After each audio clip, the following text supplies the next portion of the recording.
नमस्कार दोस्तों, बात करते हैं पंजाब नेशनल बैंक की 35.9 का स्टॉक हो चुका है। 53 मिलियन शेयर्स आज के दिन में ट्रेड हुए हैं अभी तक।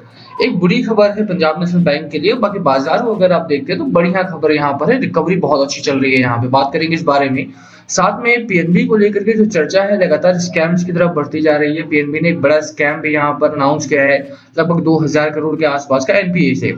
तो कितना उसका असर पड़ेगा आपके खाते पर, कितना आपके पोर्टफोलियो पर उसका असर पड़ेगा। अगर आपने पीएनबी बाय किया हुआ है तो क्या आपको ऐसे में निकलना चाहिए यहाँ से या बने रहें अभी भी।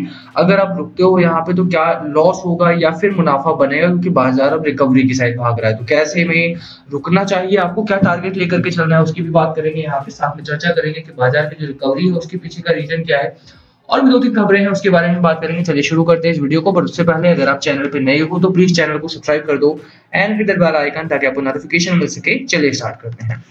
फर्स्ट ऑफ ऑल, जहां तक बाजार की बात है, बाजार बहुत बढ़िया चला है। कल की जो गिरावट थी वो ऑलमोस्ट रिकवर हुई है यहाँ पे, और रिकवरी के बावजूद भी अगर आप देखो खबरें अच्छी हैं। सबसे इंपॉर्टेंट है आपके लिए खबरें अच्छा होना।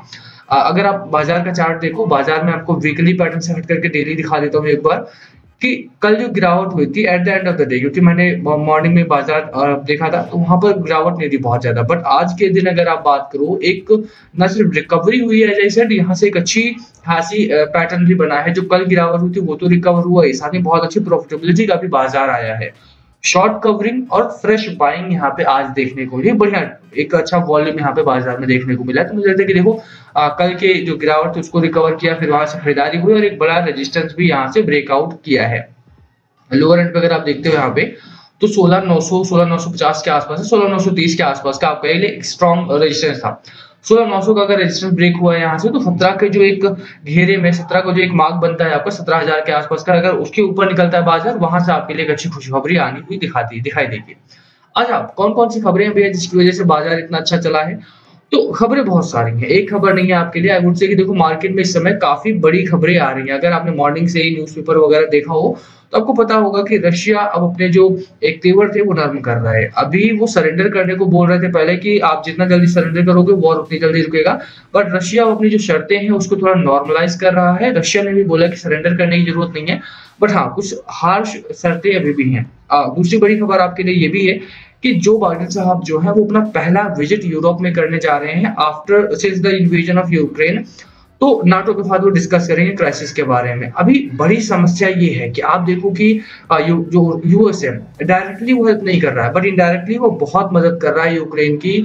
चाहे वो नाटो के साथ बातचीत करना रहा हो, चाहे वो रशिया को डायरेक्टली उनको सैंक्शन लगाना रहा हो, उनके जो बिलियनियर्स ने उनके ऊपर सैंक्शन लगाया है, जो ट्रेड रिलेशंस रहे हैं उनको क्लोज किया है, रशिया जो तेल का व्यापार करता था उसको बैन किया है। काफी सारी चीजें यहाँ पर यूएस ने और यूनाइटेड जो आपका यूके यूनाइटेड किंगडम जो है उन्होंने भी मिलकर के किया है। यूरोप ने पूरा का पूरा तेल और नेचुरल गैस का जो व्यवसाय होता था रशिया के साथ वो बैन किया था।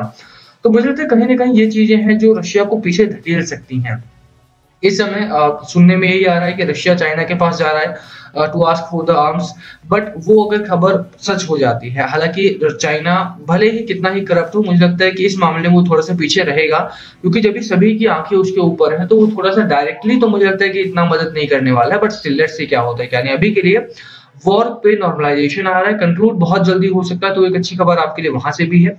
दूसरी खबर आपके लिए ये भी है कि ब्रेंट के दाम जो लगातार तेजी से बढ़ रहे थे उनमें भी एक गिरावट देखने को मिली है। ब्रेंट के दामों में भी रिसेंटली एक नॉर्मलाइजेशन हुआ है, एक नॉर्म्स यहाँ पे ढीले हुए हैं, रिलैक्सेशन वहां पर भी देखने को मिली। तो अगर ब्रेंट के दाम भी थोड़े से नीचे जाते हैं आपके लिए तो वो भी एक अच्छी खबर आपके लिए मानी जाएगी। तो पहला हो गया वॉर आपका नॉर्मलाइज हो रहा है, दूसरा ब्रेंट भी नीचे जा रहा है। तो वॉर और अगर खत्म होता है वॉर भी आपके लिए तो वहां से भी मुझे लगता है कि दोनों ही खबरें काफी अच्छी, और इसी का असर है कि बाजार आज इतनी अच्छी रिकवरी में रहा है। ये वीक ओवरऑल अगर आप देखो अभी तक के लिए तो ठीक है।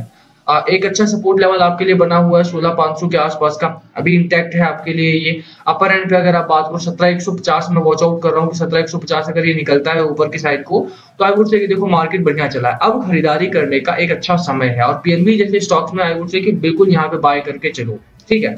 अब बात पीएनबी की जैसे कि मैंने तो मार्केट में देखो जो बड़ी खबर है इस समय, हम नेगेटिव न्यूज की बात करें सबसे पहले तो पीएनबी ने एक बड़ा स्कैम यहाँ पे अनाउंस किया है। Punjab National Bank reports fraud of rupees 2,060 crore in its NPA account to RBI. अब इसका पूरा का पूरा मतलब क्या भैया कि किसी ब्रांच ने यहाँ पे एनपीए आपका बढ़ाया था, उसके बाद 2,060 करोड़ रुपए के आसपास का उसके बाद उस पैसे में से इन्होंने 2060 करोड़ के आसपास का घोटाला इसमें से निकाला है। अभी के लिए अगर आप बात करो 2060 करोड़ का जो फ्रॉड हुआ भी है, स्कैम हुआ भी है आपके लिए, ये बड़ी खबर है।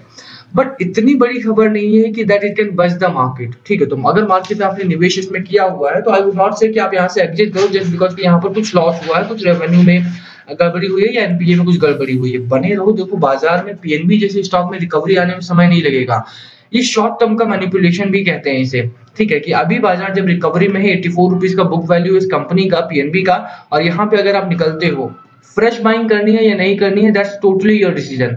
आई वुड से कि देखो बाय करो, कोई दो राय नहीं है। 84 रुपीज का इनका बुक वैल्यू है, ऊपर से अगर आप इनके फंडामेंटल्स की बात करो, एनपीए को छोड़ भी दिया जाए इस समय पे, जो फ्रॉड हुआ उसको छोड़ भी दिया जाए, तो कंपनी का 12.5% के करीब का मार्जिन है, एक स्ट्रॉन्ग मार्जिन है कंपनी के पास। लगातार एवर ग्रोइंग इनका नेट प्रॉफिट है। कंपनी बड़ी है, पीएनबी बड़ा एक ब्रांच है, एक नेटवर्क है।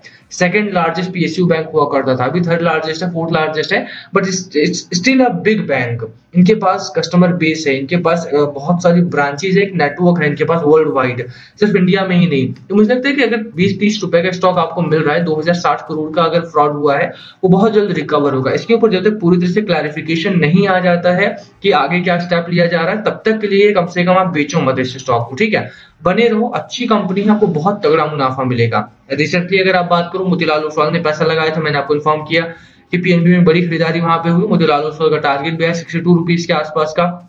मेरा टारगेट, हालांकि अगर आप बात करो, मेरा पहला टारगेट होगा 42 का, एंड 48 का मेरा दूसरा टारगेट होने वाला है। यहाँ पे खरीदारी करके चलो, अच्छा स्टॉक है, कंपनी बहुत गजब है। और जिस तरह से ब्रोकरेज हाउसेज ने रिसेंटली अपनी शेयर होल्डिंग को बढ़ाया इस कंपनी में, मुझे लगता है कि इसमें कोई दो राय नहीं कि बहुत जल्दी कंपनी आपको बहुत तेजी से रिकवर करती हुई भी दिखाई देगी। ठीक है, बाकी लोअर एंड पे अगर आप बात करो, जैसे मैंने बोला 35 का आपको सपोर्ट लेवल रखना है।